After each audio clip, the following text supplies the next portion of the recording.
مگر یہ مساجد مدارس نہ ہوتے. دو اللہ نے عیدیں دیں. اب مجھے ایک بات بتاؤ کہ ہم دیکھتے ہیں کہ رسول اللہ صلی اللہ علیہ وسلم کے دور میں ربیع الاول درجنوں دفعہ آیا.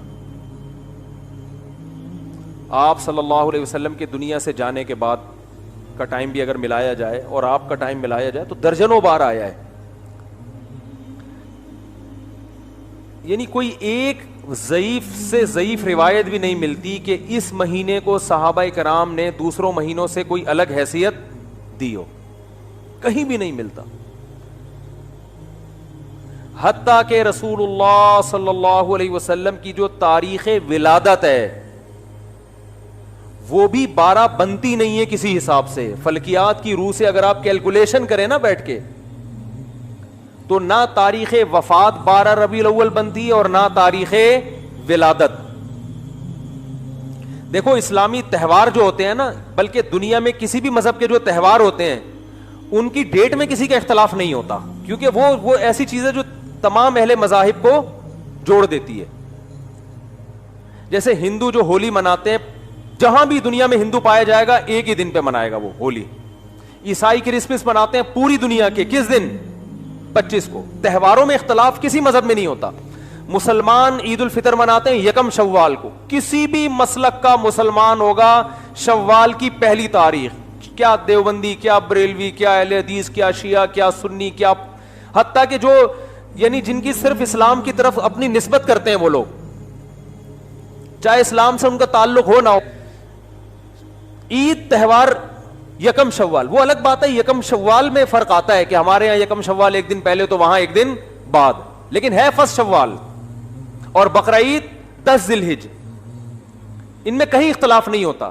اگر 12 ربیع الاول تہوار ہے مسلمانوں کا تو اس کی تعیین میں اس قدر اختلاف ہے کہ آپ اگر کتابیں اٹھا کے دیکھو گے صحیح حدیث تو ایک بھی نہیں ملے گی, ایک بھی نہیں ملے گی.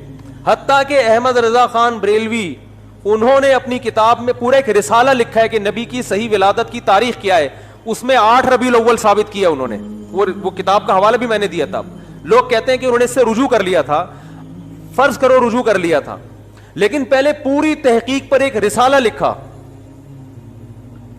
اور رسالہ لکھ کے ثابت کیا کہ کون سی تاریخ ہے 8. یہ میرا کلپ یوٹیوب پہ موجود ہے. پھر اس سے رجوع کر رہے ہیں. اس کا مطلب کنفیوژن تو پیدا ہو گئی نا. تہواروں میں ایسی کنفیوژن بولو بھائی نہیں ہوتی. مجھے نہیں پتا رجوع کیا ہے کہ نہیں کیا, میں کہتا ہوں فرض کر لو رجوع کیا ہے. اول تو اتنے تحقیقی رسالے سے رجوع کرنا آسان نہیں ہوتا. ایک رسالہ ہے, صرف لکھا ہوا نہیں ہے, پوری تحقیق سے ثابت کی ہے انہوں نے. تو تہواروں میں اختلافات بولو بھائی نہیں ہوتے. اب میں نمبر وار بتاتا ہوں آپ کو جلدی جلدی کہ کون کون سے دلائل ہیں جس سے پتا چلتا ہے کہ 12 ربیع الاول کوئی خوشی کا تہوار منانے کا دن نہیں ہے. نمبر وار دلائل. نمبر 1, صحابہ کرام میں ہمیں کوئی ضعیف روایت بھی نہیں ملتی کہ 12 ربیع الاول تو دور کی بات, پورے ربیع الاول میں کوئی انہوں نے الگ سے اس مہینے کو اہمیت دی ہو. اسلام میں 4 مہینے محترم ہیں, ان میں ربیع الاول کا نام نہیں آتا. سمجھ میں آ رہی ہے بات؟ اشہر حرم ہے نا 4 مہینے محترم, ان میں ربیع الاول بولو بھائی نہیں ہے. حالانکہ نبی صلی اللہ علیہ وسلم اگر اس مہینے کو الگ سے اہمیت دیتے تو آپ صلی اللہ علیہ وسلم ان 4 محترم مہینوں میں جن میں قتال ناجائز تھا ان میں ربیع الاول کو سب سے پہلے رکھتے آپ.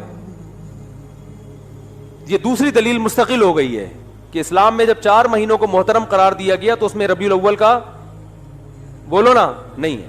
تو پہلی دلیل, نبی صلی اللہ علیہ وسلم نے اپنے دور میں کبھی بھی نہیں منایا, کوئی ایک ضعیف حدیث بھی نہیں ملتی. لوگ کہتے ہیں پیر کا روزہ رکھا ہے, میں اس طرف آ رہا ہوں ابھی.